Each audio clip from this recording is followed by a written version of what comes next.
was a ballot that was rejected first. Live mula sa GMA Network Center, ito ang 24 Oras. Magandang gabi po, Luzon, Visayas at Mindanao.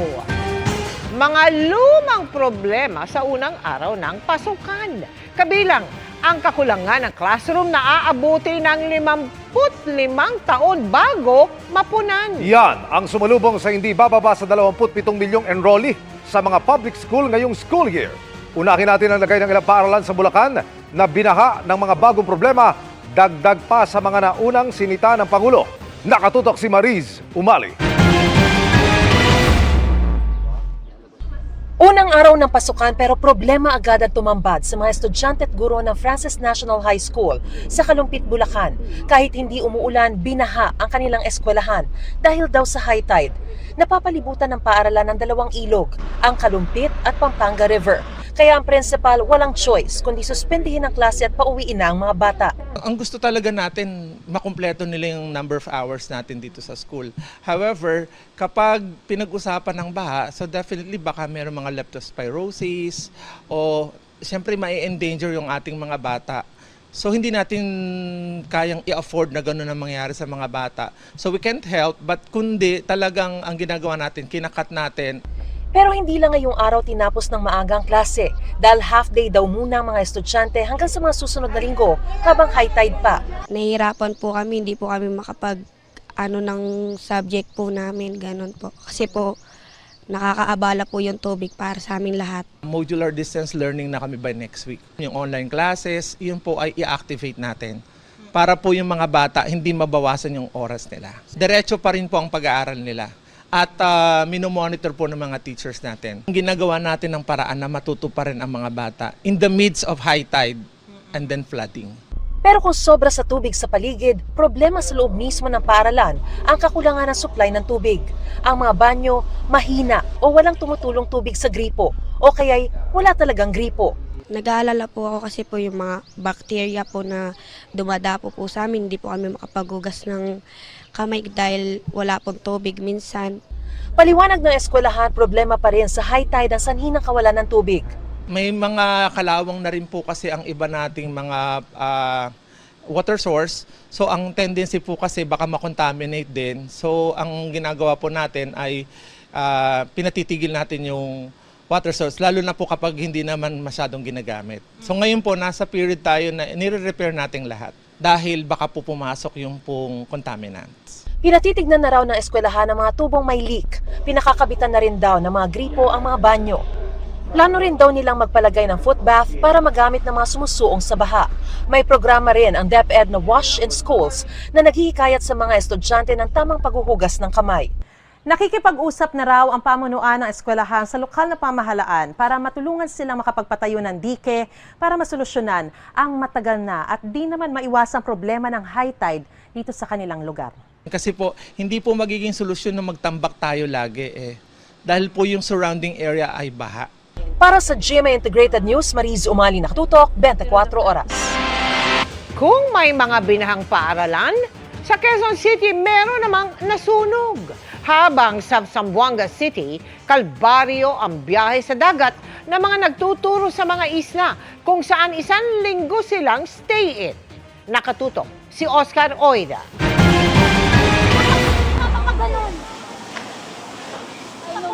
Dumagdag ang sunog na ito kahapon sa mga problema ng San Francisco High School sa Quezon City. Marami pong tao sa loob Marami. Halos isang oras bago naapula tanghali kahapon ang sunog na umabot sa ikatlong alarma. Pero ramdam hanggang sa unang araw ng balik eskwela ang epekto ng sunog. Dahil kasi sa pagkatupok ng 11 silid-aralan, 16 na seksyon ang naghahati sa iisang covered court. May git-6 na raang estudyante ang katumbas niyan. Ang iba sa lapag muna na upo. Sayang dahil balik one shift na sana ang senior high school nila. Dahil doon sa nangyari, magre-revert po kami sa dating plano na 2 shift po. Tinitingnan namin ano yung agarang solusyon or agarang tulong na kapag hanap kami ng furniture na pwedeng ibigay doon para may magamit yung mga bata. Kung hindi init, baha ang problema sa ilang paaralan. Sa Malabon Elementary School, pinampalabas ng campus ang baha dahil sa ulan kahapon na sumabay sa high tide. Pero sa kalsada naman sa labas na ipon ang baha. Antayin niyo lang ako, huwag siyang lulusong, basta wag dahan-dahan sa paglalakad, baka mamaya madulas eh. Minsan pinapahatid ko siya sa papa niya, nag-i-trike lang. Yung area po na may baha ay may may tubig dyan, ay hindi naman po dyan pumupunta yung mga bata. Yung mga classroom po hindi affected. Sa Zamboanga City naman, maagang pinagandaan ng mga guro ang pagtungo nila sa mga island barangay sakay ng mga bangka. Stay in sila roon hanggang Biyernes ng hapon. Kaya may mga dala ng gamit at supply. Malaki pong sacrifice every time na sa pagpupunta kami, sir, lalo na pag masama yung panahon. Kasi yung kailangan talaga namin harapin yung alon, tapos kasama na yung hangin. Para sa GMA Integrated News, Oscar Oy na nakatutok, 24 oras. Suspendido na ang lisensya ng viral taxi driver na naningil ng mahigit 1,000 piso para lang sa biyahe mula NAIA Terminal 2 papuntang Terminal 3. Bistado ring may mga colorum unit ang kanyang taxi operator, kaya ito'y pinagpapaliwanag. Nakatutok si Chino Gaston. Terminal 2 papuntang Terminal 3, 1,260, ganon? Para na kami nagbiyahe ng probinsya. Sa social media post ng pasaherong sa NAIA Terminal 3 noong Biyernes, maririnig ang kanyang pag-alma sa singil ng taxi driver sa mahigit 6 na kilometrong biyahe papuntang Terminal 2. Nang mapanood ni Transportation Secretary Vince Dizon ang video, sobra naman yung 1,000, 1,200. Kalokohan na yon. Yan na pang-aabuso na yan. Suspended na yung driver, nahuli na natin, suspendido na ang lisensya niya. Dahil ginawa mo yan, i-revoke yung lisensya mo. Hindi ka na makakapagmaneho ulit ng taxi. Pasensya ka na. Pero, ginoko mo yung kababayan natin eh. na-impound na ng Land Transportation Office o LTO ang taxi na gamit ng driver. Napadalhan na rin siya ng sabpina para sa administrative case na isasampa laban sa kanya. Sa investigasyon ng LTFRB, lumabas na paso na ang Provisional Authority ng 15 units ng taxi company na Taxi Hub Transport. Pinadalhan na rin ito ng show cause order.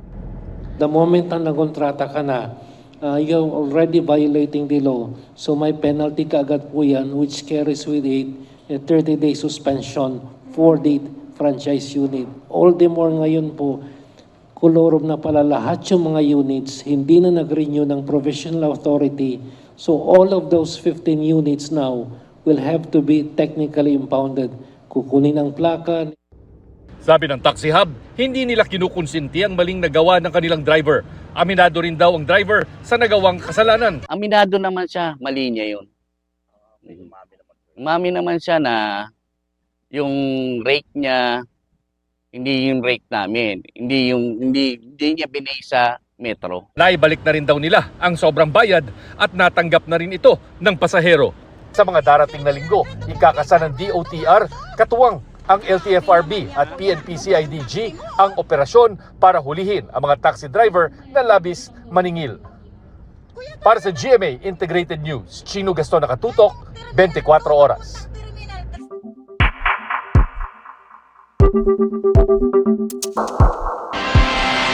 Sinagot ni Vice President Sara Duterte ang panawagan ng ilang mag-inhibit ang mga senador na hayagang pabor sa kanya. Kung ganun anya, dapat umanong wag ding lumahok sa impeachment trial ang mga senador na kontra. Nakatutok si Argil Relator ng GMA Regional TV. Sa gitna ng mga panawagang mag-inhibit sa hinaharap niyang impeachment trial ang ilang senador dahil sa kanilang mga pahayag at ikinilos, nanawagan si Vice President Sara Duterte na pagtiwalaan ang mga senator judges na magiging patas sila. Sinasabi ko, ibigay na natin yung benefit of a doubt dyan sa ating mga senator judges na gagawin nila ang trabaho nila ng patas according to sa sinumpaan nila as senator judges. Paliwanag niya kung bias umano ng isang senador, pabor sa kanya ang magiging basehan. Paano naman daw iyong mga senador na may bias laban sa kanya? Kung ganun ang ating basehan sa inhibition, ay dapat din natin ipa-inhibit ang mga senators na meron ding bias against Sara Duterte, no? Tulad na lang ni Senator Risa Ontiveros na in a public speech, sinabi niya na kailangan talaga ibain ang pamilyang Duterte. Tugon niya sa pahayag ng ilang business groups na pagpapakita na accountability ang pagpapatuloy ng impeachment trial. Iginiit niyang hindi ito tungkol sa accountability. Kung accountability daw ang hanap, dapat sa korte nagpunta at hindi sa impeachment court. Dalawa lang yung penalties dyan, removal from office tsaka perpetual disqualification from government service. Walang penalties dyan dahil walang kaso dyan. Ang impeachment ay removal process ng isang impeachable officers. Kung gusto talaga nila ng accountability, ay mag-file ng mga kaso dyan sa mga korte.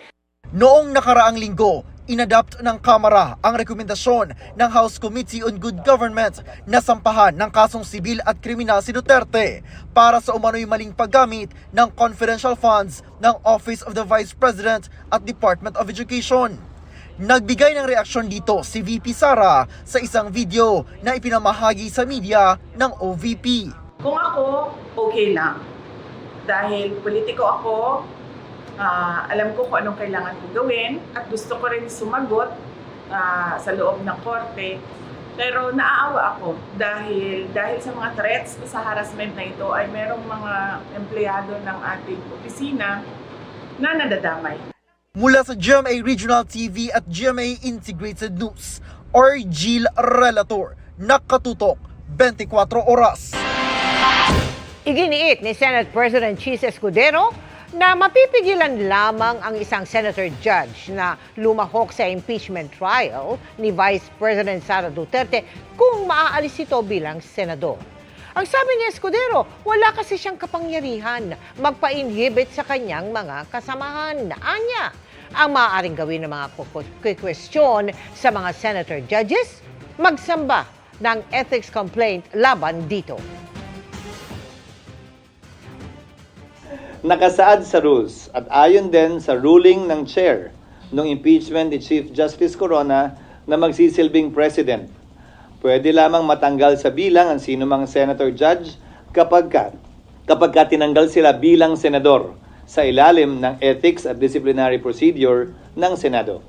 Hindi pag-inhibit bilang impeachment judge. Para tugunan ang malalang pananakot at pangaharas ng ilang online lending app, pabibilisin ng Presidential Anti-Organized Crime Commission ang paghahain ng reklamo laban sa kanila. Katuwang nila riyan ang pulisya at ang Securities and Exchange Commission. Nakatutok si Maki Pulido. Konting tap lang sa cellphone, nakakautang na sa mga online lending app. Pero bangungot ang kapalit para kay Julie. 46 to 50% pala ang interes nito at ang inabot niya sa naniningil. Hindi lang pagmumura, kundi litrato niya na ginamitan ng AI para magmukhang nakahubad. Pati mental health niya naapektuhan. Hindi na po ako lumalabas ng bahay.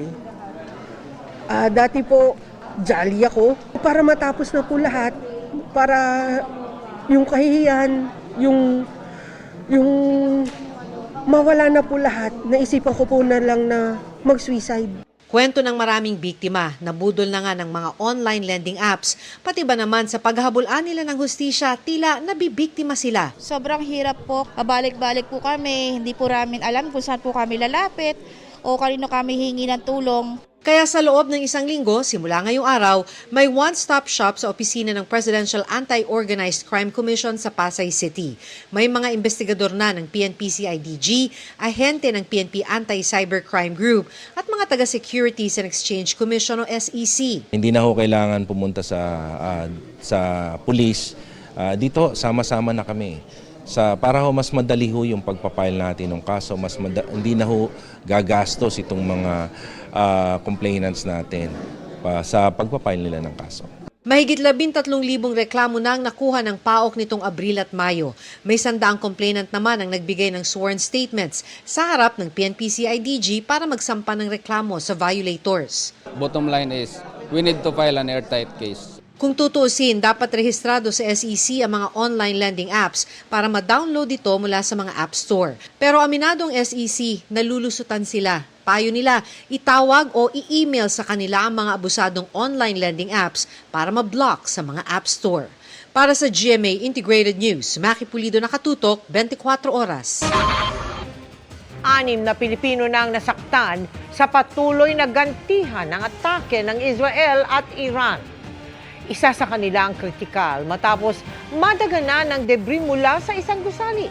Nakatutok si JP Soriano. Muling umalingaw-ngaw ang mga sirena sa Tel Aviv, Israel.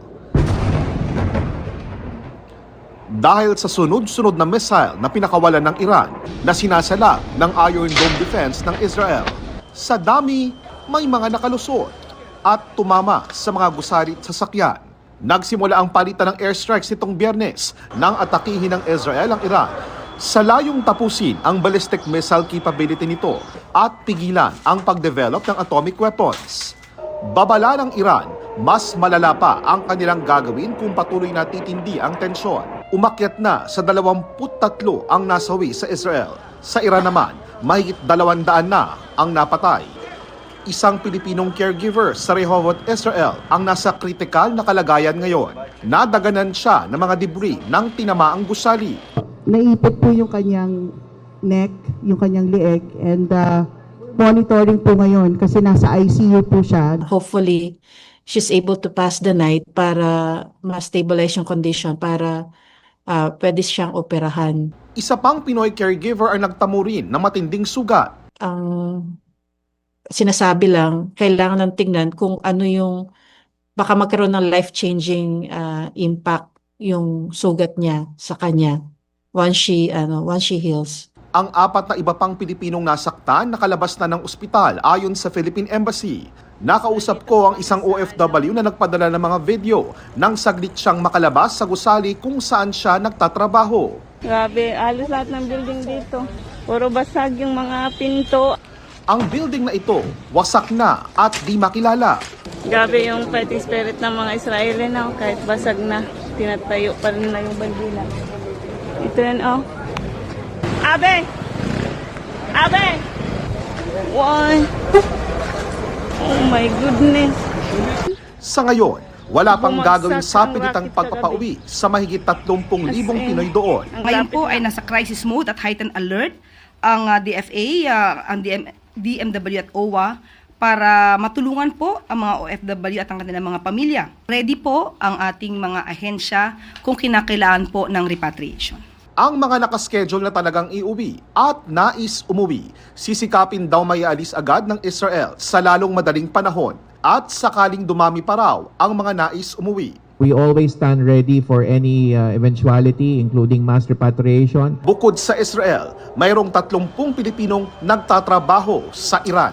Nobody has been adversely affected from in the Iranian side. Targeted kasi ang attacks naman doon. And we continue to hope and pray na again humupa yung hidwaan na ito para wala nang further na maapektuhan o masaktan. Para sa GMA Integrated News, JP Soriano, nakatutok 24 oras. Pinadaragdagan pa ng Pangulo ang mga public school teacher. Ayon sa DepEd, inaasahang bababa sa 30,000 ang kakulangan nila mula po sa kasalukuyang 50,000. Pero paano ang mga kulang namang classroom na 5 dekada pa raw bago mapunan? Ang pansamantalang hakbang sa pagtutok ni Darlene Kai. Bukod sa mga pamilyar na mga tagpo, tulad ng mga bagong estudyanteng nasesepang sa mga magulang, may espesyal sa unang araw ng pasok sa Epifanio de los Santos Elementary School sa Malate, Maynila. Isa sa pinakamalaki sa lungsod. Kinumusta kasi sila ni Pangulong Bongbong Marcos. Sa isang grade 1 class nga, sinubukan pa niya ang kakayahan ng mga estudyante sa pagbasa.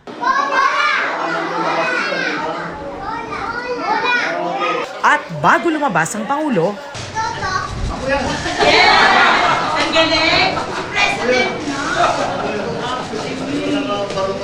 Pinulong niya rin via video conference sa mga kinatawan ng ibang paaralan. Utos niya, magdagdag ng 20,000 guro at 10,000 administrative staff. Sa 20,000 na yun, 16,000 na ang na-hire ng DepEd na bagong guro.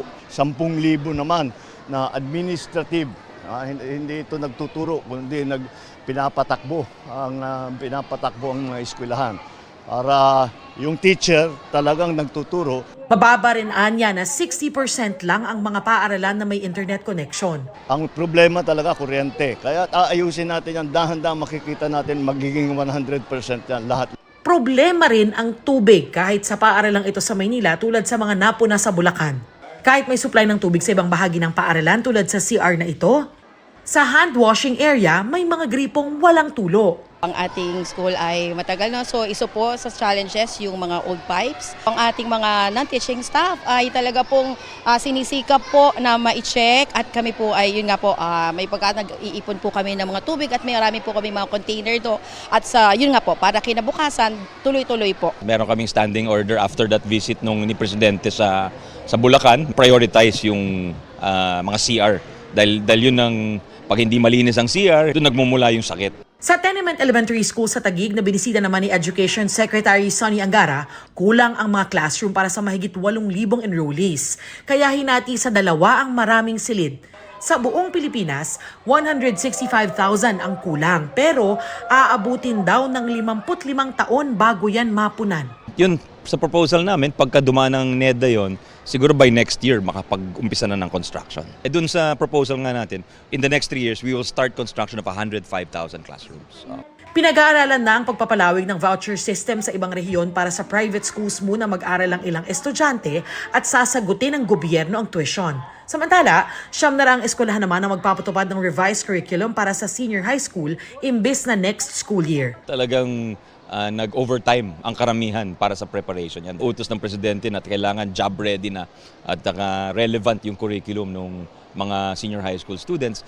Para sa GMA Integrated News, Darlene Kai, nakatutok 24 oras. Good evening mga kapuso! Kinakiligan ng Bar The Shippers ang birthday greeting ni Barbie Fortesa kay David Licauco. Equally proud daw sa achievement ng isa't isa ang Team Barda, kabilang ang upcoming psychological horror film ni Barbie na P77. Makichika kay Nelson Canlas. Short but sweet message ang ipinost ni Barbie Fortesa sa 31st birthday ni David Licauco kahapon. Pero ang kinakiligan ng fans, ang pagtawag ni Barbie sa second name ni David na Alexander. Palagi raw proud si Barbie kay David at sagot ng pambansang Ginoo, ganun din siya sa ka-love team na sobra raw niyang na-appreciate. I'm very proud. Hindi. Si David kasi napaka-hardworking yung businessman. Basta ang wish ko lang para sa kanya, every night he goes to sleep, masaya siya. Hindi naman maitago ni Barbie ang excitement niya. Kilala niyo si Mama? Sa nalalapit na pagpapalabas ng GMA Pictures and GMA Public Affairs offering na P77. I really am a fan of these types of films. Yung mind-bending horror. Yung talagang ang target nila talaga yung utak mo. It plays with reality eh. That's why it's so scary kasi masyado siyang totoo. Magagrasp mo talaga yung horror kasi totoong buhay siya nangyayari. Saksi si Barbie nang lumagda ang GMA Pictures ng isang distribution contract sa Warner Brothers Philippines. Ito ay para sa distribution ng highly anticipated horror film na P77.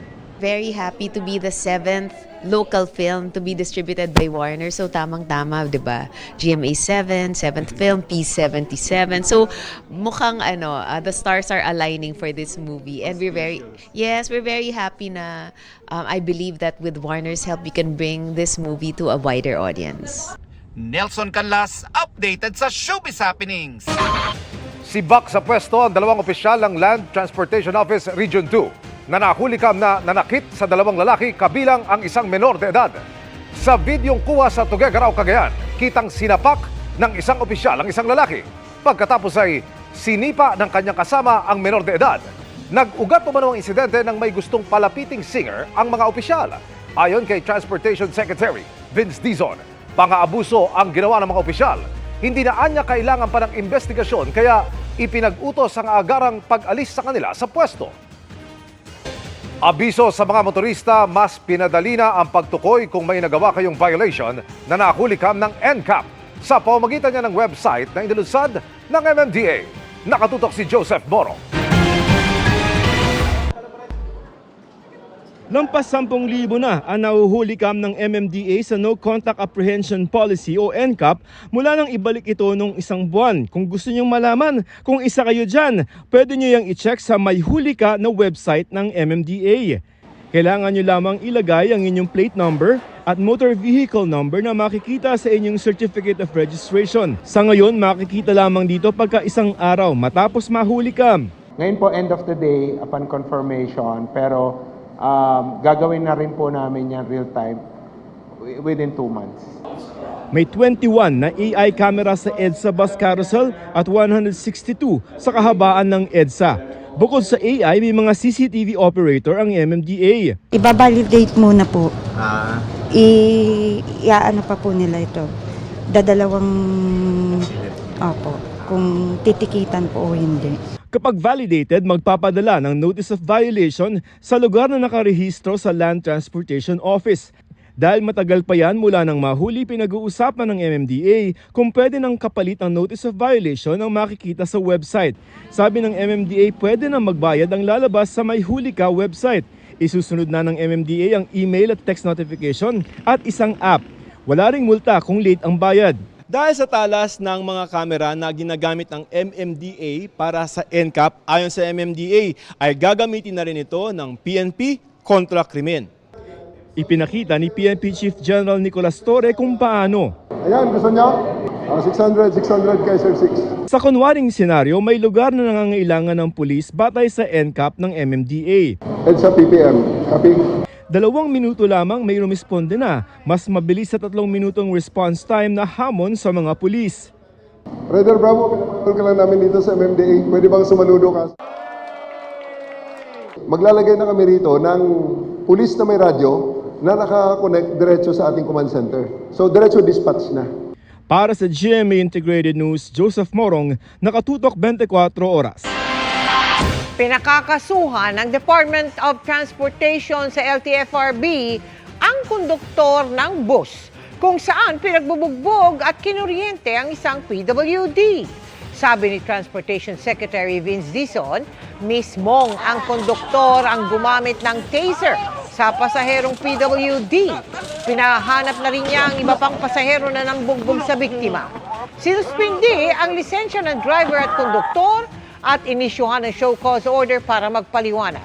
Suspendido rin ang 15 units ng Precious Grace Bus Company. Gate ng LTFRB, responsibilidad ng mga PUV driver at konduktor na pangalagaan ang kanilang mga pasahero. Nauna nang sinabi ng kumpanya ng bus, sa tingin nila ay ginawa ng driver at konduktor ang kanilang responsibilidad tulad nila ng agad na pagre-report ng insidente sa mga otoridad.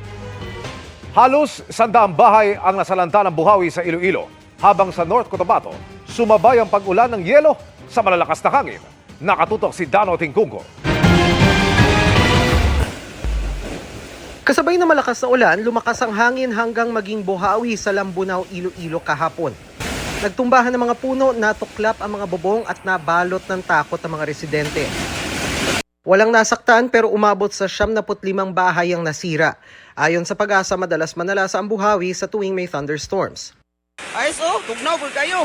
Pagbagsak ng yelo naman ang sumabay sa malakas na ulan at hangin sa Makilala, North Cotabato.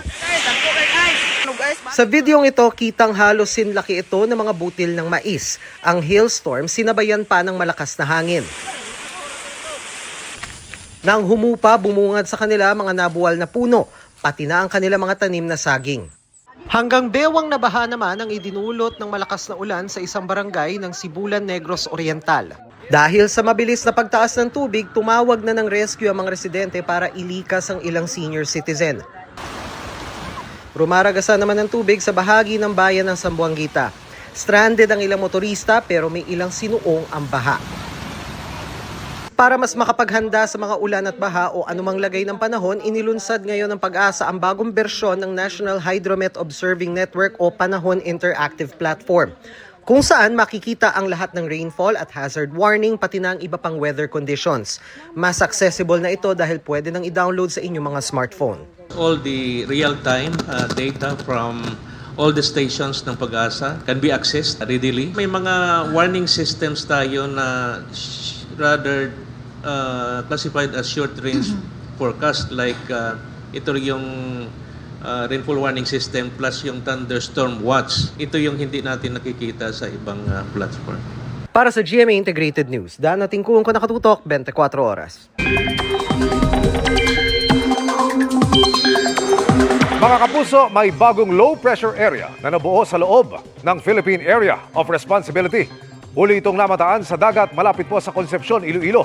Kahit mababa ang tsansang maging bagyo sa ngayon, umaabot ang mga kaulapan nito. Hindi lang sa Visayas, kundi pati sa ilang bahagi ng Southern Luzon. Bukod sa LPA, patuloy rin ang ihip ng mainit na easterlies. Naka-monsoon break din tayo ngayon dahil sa pansamantalang paghina o pagkawala ng epekto ng southwest monsoon o habagat. Ayon sa Pag-asa, hindi inaasahang hakatakin o palalakasin ng LPA ang habagat. Pero maging handa pa rin sa mga pag-ulan lalo na ang mga commuter, kabilang po ang mga estudyante na nagbabalik eskwela. Base sa datos ng Metro Weather, umaga pa lamang bukas may tsansa na ng ulan sa Bicol Region, Aurora, Quezon at Mimaropa. Pagsapit ng hapon, may mga pag-ulan na rin sa Northern at Central Luzon, iba pang bahagi ng Southern Luzon, pati sa Kalusbong, Visayas at Mindanao. May matitinding pag-ulan pa rin na pwedeng magpabaha o magdulot ng landslide. Sa Metro Manila, mataas ang tsansang maulit ang mga pag-ulan gaya ng naranasan kaninang hapon. Sinibak sa pwesto ang mga hepe ng pulisya sa 8 lungsod sa Metro Manila dahil bigo umunong maipatupad ang 5-minute response time. Sila ang mga police chief ng Navotas, Caloocan, Valenzuela, Mandaluyong, Marikina, San Juan, Parañaque at Makati. Ayon kay PNP Chief General Nicolas Torre III, nakasalalay sa mga hepe ang pagpapatupad sa direktiba ng mabilis na pagtugon sa isang 911 call sa loob ng 5 minuto. If they can cope up with it, if they can step up to that standard, we will look for commanders who will do so. I want them to actually command, not only figuratively, but literally, they can issue the command over the radio.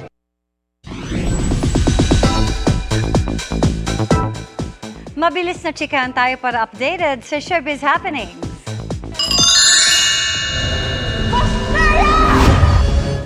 Humabol na rin sa trend si Sanya Lopez na nag-transform bilang si Sangre Danaya.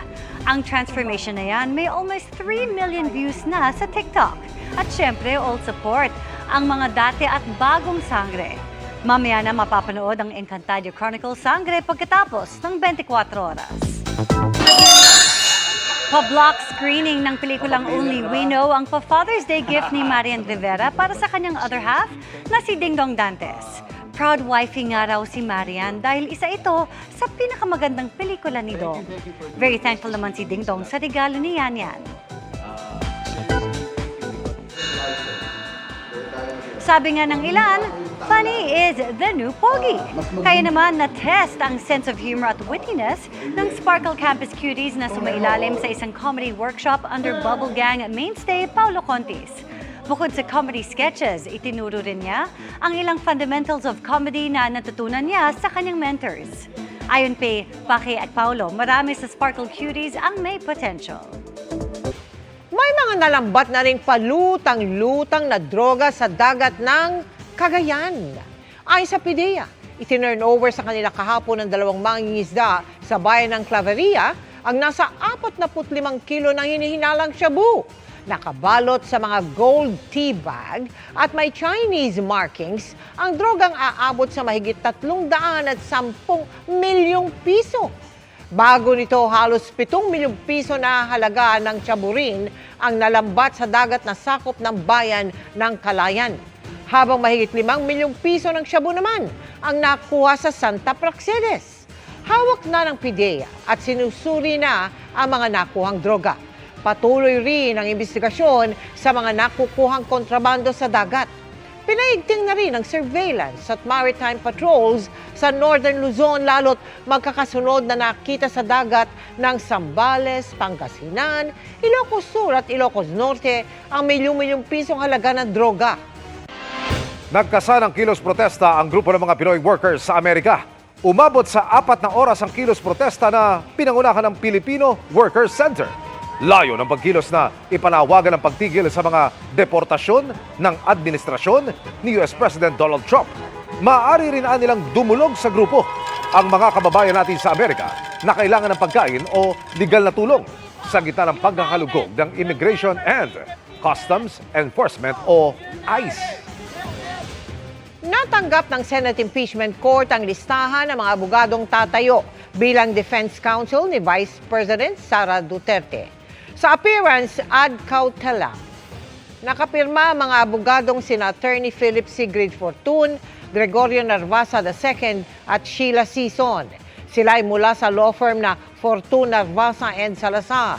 Sa ikatlong pahina ng dokumento, nakasaad na pinadalhan din ito ang House of Representatives.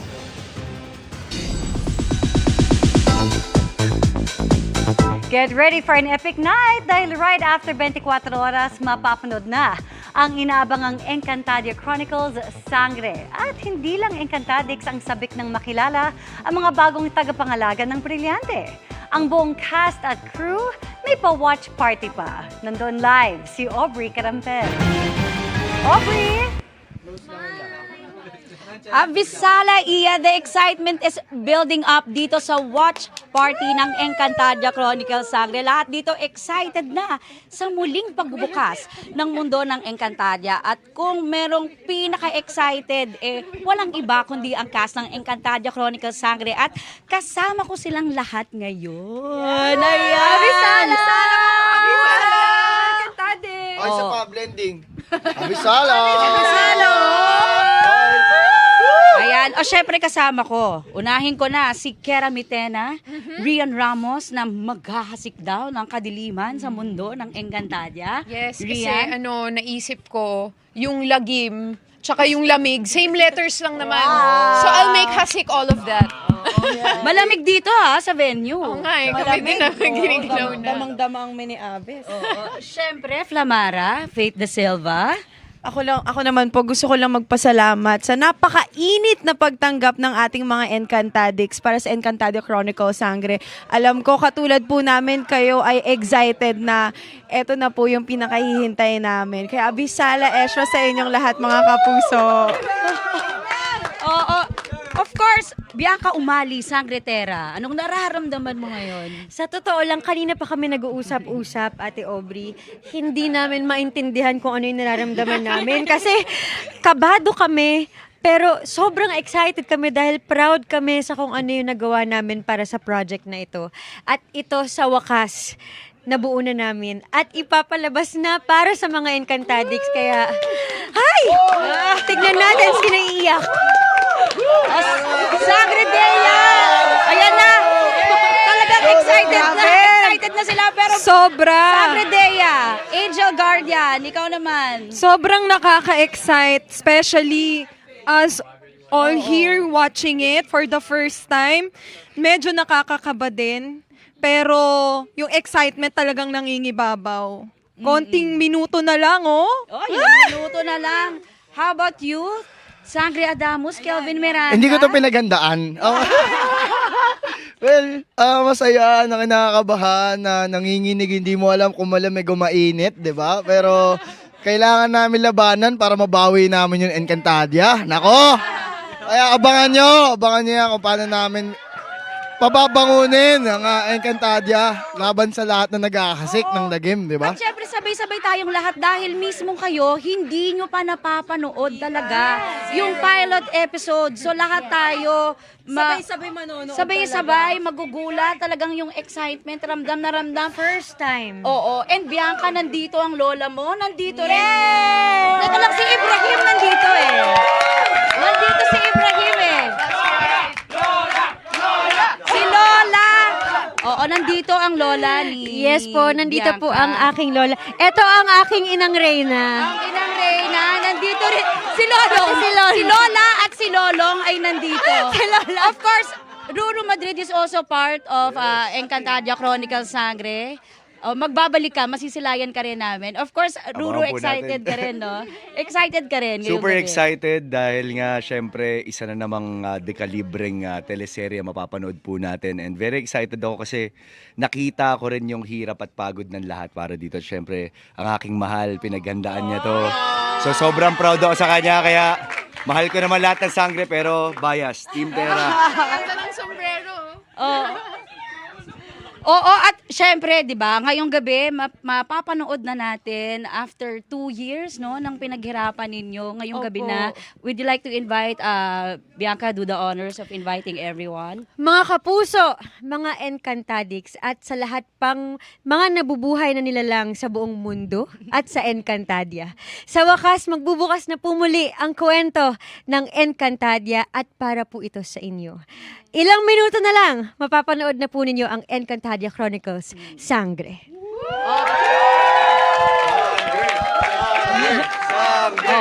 Iya, yan muna ang latest dito at ako mula dito sa Quezon City, nag-uulat ang Sangre ng Chika, Aubrey Carampel. Balik sa inyo dyan sa studio. Yun eh. Maraming salamat sa ating mga Sangre, Lola, Lolong at Aubrey Carampel. At meron pa. Sa tindi ng mga fight scene, hindi naiwasang masaktan ang mga bida sa Encantadia Chronicles Sangre. Bukod dyan, worth ding abangan ang kwento ng mga bago at magbabalik na tauhan, lalo't malalimang ikakwento ang character origin ng ilan.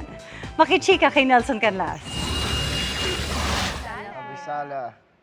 Sa ikatlong bahagi ng GMA Integrated News Interviews with Sangre Tera Bianca Umali, Flamara Faith da Silva, Adamus Kelvin Miranda at Dea Angel Guardian. Ikinwento ng apat kung gaano kainit ang kanilang fight scenes na hanggang kaya ay hindi ginamitan ng double. The pain is real pag nagkamali sila sa ilang action sequence. Sobrang sorry naman ako talaga doon. Hindi, ganun kasi. Kasi hindi talaga. Nasaktan mo siya? Nasaktan ko siya, tapos nasaktan din niya ako. Hindi ko alam kung ganti ba yun talaga, intentional o hindi. Hindi kasi medyo, medyo masakit talaga yung nangyari. Yung tuhod ko napunta sa mukha ni Kelvin. As in, yung number kasi na ginawa namin, kailangan specific ka sa spot na pupuntahan mo. Pagka-kill ko sa kalaban, pupunta na ako sa pwesto ko, nauna siya.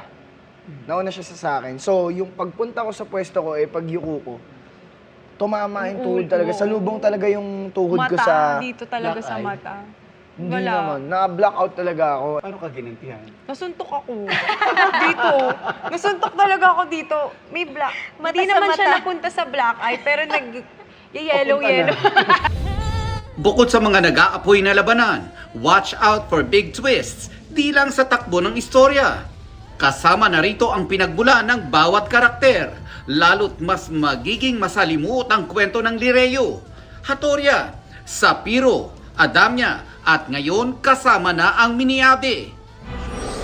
Si Dea, bakit siya ang pinili ng brilyante ng hangin? Na galing siyang Miniabe, galing siya ng mga lahi ng kalaban, pero siya ang pinili. Abangan din ang mga magbabalik na karakter, mga ipakikilalang bago, at mga emosyong ihahatid nila. I'm sure proud na proud si Ibrahim. No? Baka ka-eksena mo ba siya dito? Secret. Ang daming secret ng Encantadia. Maraming, kaya dapat abangan. Nelson Canlas updated sa Showbiz Happening. At yan ang mga balita ngayon Lunes. Ang po si Mel Tiangco para sa mas malaking misyon. Para sa mas malawak na paglilingkod sa bayan, ako po si Emil Sumangil. Mula sa GMA Integrated News, ang News Authority ng Pilipino, nakatuto kami 24 oras.